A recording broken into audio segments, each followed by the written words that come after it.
Здравейте и добре дошли в най-шумния бързо говориш бюти канала в YouTube. Аз съм Мики и днес съм ви приготвила две палитри от AliExpress. Не е ли AliExpress на всички любимият ни сайт, когато... Не, по принцип винаги сме скъсани, но когато искаме да изхарчим много пари за много неща, не много пари за едно нещо. Голям съм гений. Това са двете палитри, които имам тук при мен, които са на марката Focallure, ако правилно я произнасям. Едната е The Twilight.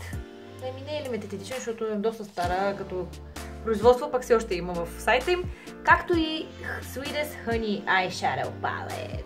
Focallure е една от марките, които са по-така известните в AliExpress. Имат си собствен сайт, доставки, доста голяма селекция от гримове. Като цяло имат продукти за цялото лице, имат ружове, имат мисля, че и фонтитейни, моливи за вежди, очни линии, червила и така нататък. Малки палитрички, които също изглеждат супер яко, но това разполагаме ние. Те са cruelty free, т.е. не действат върху животни, макар че се продават в Китай, но ако не знаете, всъщност в Китай са задължени вносните гримове да бъдат тествани върху животни. Тоест, както примерно L'Oreal тестват върху животни, но продуктите, които се произвеждат в самата държава, както примерно Focallure, Beauty Glaze като друга марка, например, те ако твърдят, че са cruelty free, най-вероятно са cruelty free. Тази изглежда ето така. Sweetest Honey, която тежи малко повече, защото в нея има огледало, изглежда по ето този начин. Тя е супер красива, тя е от по-новите им и се усеща малко по-луксозно, за разлика от тази. И двете са с картонени кутии и се усещат наистина доста добре. Тази, както виждате, е малко по-лъскава и мрачна, тъй като нали, от Twilight, тази е по-лятна. Преди да започнем, защото нямам търпение да сложа нещо върху лицето си, както и да звучи това, ще прочетем какво пише в сайта на... в AliExpress. Сега, тъй като снимам с телефона, ще четем от лаптопа какво пише за продукта. Преди да започнем обаче да се гримираме, как да си ги поръчате. Естествено, че може да си ги поръчате от сайта им, само че на сайта най-вероятно ще има шипинг. Докато през AliExpress почти винаги доставката е безплатна, така че препоръчвам от тук. И другото нещо, което тук що забелязах, между другото, тъй като исках да проверя актуалната цена, е, че всъщност не, да започнем от начало. Съжалявам, ако това на вас ви е ясно или на повечето от вас, но има хора, които постоянно ме питат, затова набързочко обяснявам. AliExpress е сайт, който разбирайте го като борса. AliExpress е на принципа на Amazon или eBay. Вътре в самия сайт различни брандове имат свои профили и те пускат продуктите за продажба. И съответно тези продукти имат свой листинг, който след време изтича. Затова в много видеа, където ви показвам неща, които съм си взела от AliExpress, не мога да ви сложа линк, защото това нещо след време ще изтече и вие няма да можете да го купите конкретно оттам. Затова ви оставям и имената на продуктите, да може да ги търсите сами в сърча. Защото ще ви излязат хиляди такива продукти, понеже супер много брандове ги препродават, тъй като това е Китай. Обаче, когато става въпрос за гримове, препоръчвам ви да отворите AliExpress и в сърча да напишете името на бранда, в случая Focallure. От падащото меню ще ви излезе Focallure Official Store, което де факто ще ви отведе към профила на самия бранд. Оттам със сигурност може да си купите продукт, който ще дойде директно от бранда, а няма да е препродаван, да речем, или от някой, който го е свил от склада им, или от производствения цех.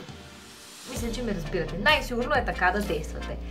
И този трик, то даже не е трик, то е, не знам, хак, че когато отворите профила на Focallure в момента в AliExpress и потърсите палитрите в списъка с мейкъп, eye makeup, eyeshadow palettes, съответно което е това, ви излизат отделно продуктите, отделно тази палитра, отделно тази, отделно другите им и те струват около $10. Обаче в графа Top Selling ги има само продуктите им, които са все едно бестселъри, където всички палитри ги има като един листинг. И може да си избирате коя да си поръчате и там тази и тази са $7. На всичко отгоре ги има двете като комплект за 13 и нещо. Не знам до кога това ще стои така, не знам дали е умишлено, за да видят кой им отваря профила и кой не, но ако решите да си ги поръчвате, направете така, за да си спестите няколко $. Да прочетем какво пише. Jazz Up Your Cosmetic Toolkit with the Focallure Sweetest Honey Eyeshadow Collection Palette. Darabara, proudly cruelty free. Ultra eyeshadows are packed full of pigment. Добре. Highly pigmented matte shades and shimmer shades collection. Това защо е като отделни подточки се едно са различни неща. Complimentary for all skin tone. Fair enough, макар че в България почти всички сме Caucasians. Бели. Богати на цвят, мека и гладка текстура, богат цвят, класически цвят, популярен цвят. Има ги изброени. Окей. Добре, let's get started. Като цяло, мислех да направим нещо по-ежедневно и стилно и класическо и така нататък, но в момента, в който погледнах тези цветове, даже преди да започнем, искам да ви сложна някои от по-красивите цветове, които има в палитрата и знам, че всички ще искате да сложна първо шимърите, но за да не скипнете тази част, тъй като я намирам за важна, ще ви покажа някои от матовите, които много ми харесаха. Да започнем с Ruby Brown, Pale Chestnut, Turkish Rose. Студени, много хубави цветове и особено любим ми е Ruby Brown, защото има много синкаво лилав оттенък в него и е много интересно. Игнорирайте тази прекрасна резка тук, аз живея на ръба.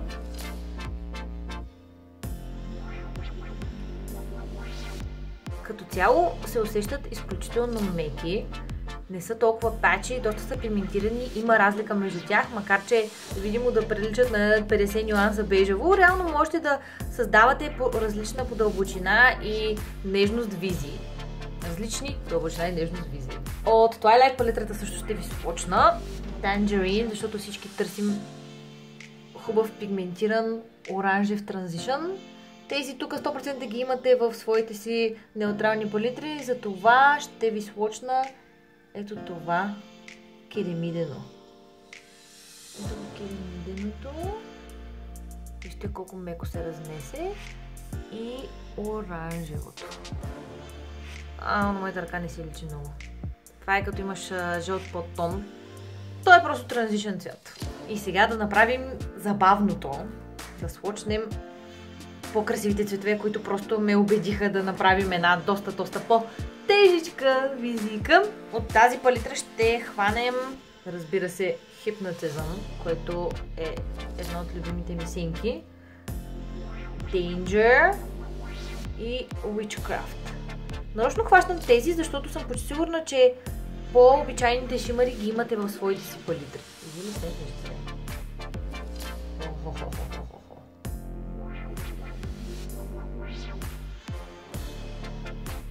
Тези шимари тук са много интересни, тъй като основно са брокат, който е нанесен върху тъмна основа. Не знам дали можете да прецените, най-вече по лилавото си личи. Ще видим как ще работим с тях, най-вероятно с пръстите нанасят най-добре. И от тук естествено ще ви сложна Byzantine и Twilight Lavender. Това също е уникално як цвят, който е петролен и е двухромен.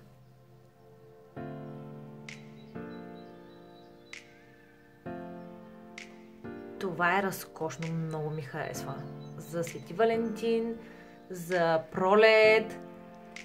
Въобще много шимърите са уникални в тези палитри. Чакайте само да ви покажа и петроления цвят, защото си заслужава. Макар че не знам къде бих могла да го почна. Но той се вижда, че се променя. Така, може да създавате според мен адски много визии. Това петролето за някоя стимпънк визия, другите всичките, те имената им са достатъчно вдъхновяващи да измислите 1 милион приложения. Но ние ще правим визия за вечерно парти, ако щете за 33. Раздрусах си тук прическа, то не че не е една голяма прическа, ама да започваме. Искам да направя лесна визия всъщност. Не искам да се занимаваме 100 часа с това нещо. В крайна сметка идеята е да имате тази палитра, но не да прекарвате 100 часа преди дискотека с нея, така че направо ще подкарвам Turkish Rose.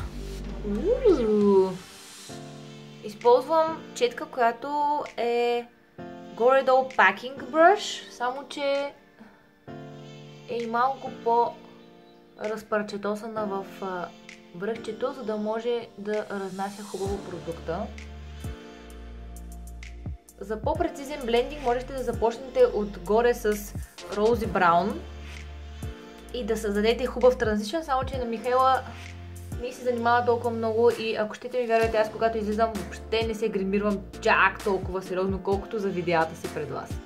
И с връхчето на четката лекичко блендвам, тъй като аз обичам да са ми хубаво бленднати в коста на веждата, сенките.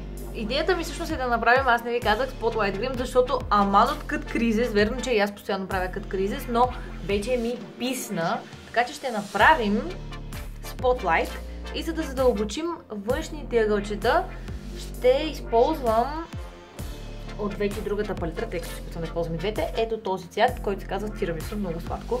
Много обичам хубави сладенки имена в палитри. Това, което мога да ви кажа на първо време е, че ми липсва лилаво в тази палитра. И в двете всъщност. При положение, че и в двете има лилави и синкави шимари, ми липсват точно такива и матови цветове, които да подпомагат. Макар че, ако не сте толкова зарибени по гримовете, реално можете да си правите просто опушени гримове с неутрални цветове и да си внасяте който си искате шимър в окото. Аз просто съм OCD със същата четка, тъй като тя е от тези отсечените и стегнатите. Взимам, нали не сте се съмнявали, хипнотизъм. И ще пробвам с нея да го нанеса, макар че съм сигурна, че няма да стане. Да, тук почти нищо не изде на самата четка. Но да, определено. Нищо не става така. Въобще няма да се мъча, тъй като те са наистина доста мазнички като усещане и с доста чънки брокат. Като цяло не очаквах да стане с самата четка. Доста здраво са пресирани в палитрата. Основно според мен заради това, че има големи частички. Иначе нямаше как да ги задържат, щеш да е някакъв гел брокат. А така е доста по-яко. Като цяло мен ми писна от пресирани глитъри в палитрите. Между другото, за да бъдете по-прецизни, можете да отсечете спотлайта с коректор, само че както казах, тук няма да се занимаваме 100 часа с този грим. Така че мъжете си смело.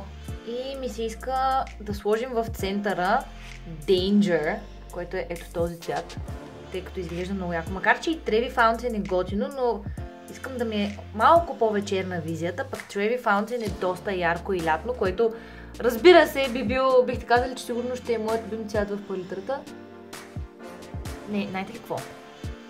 Този път ще го отсечем. Искам да е малко по-попинг, защото достатъчно мрачно е.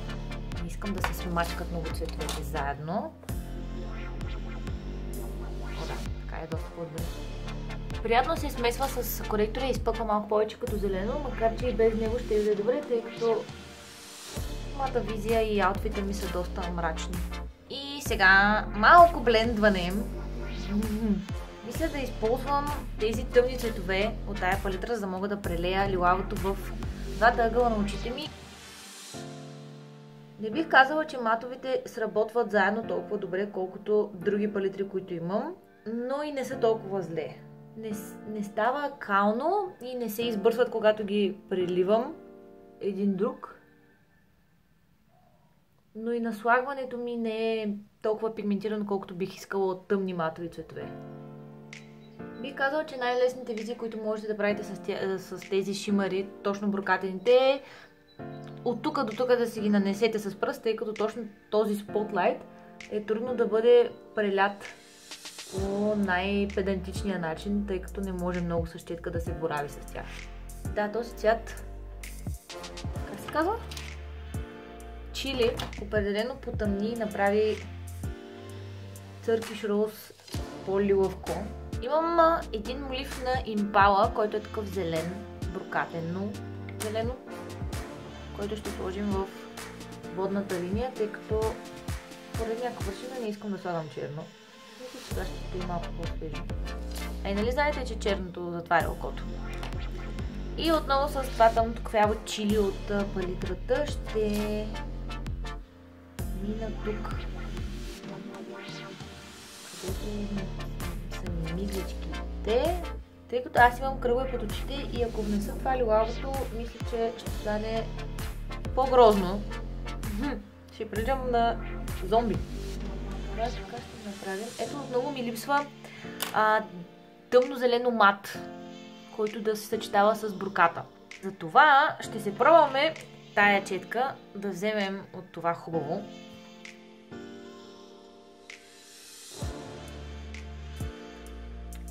Добре. Слагаме. Прощавайте. Сложим спиралата. Ще сложим и изкуствени мигли, защото така ще изглеждам доста крейзи.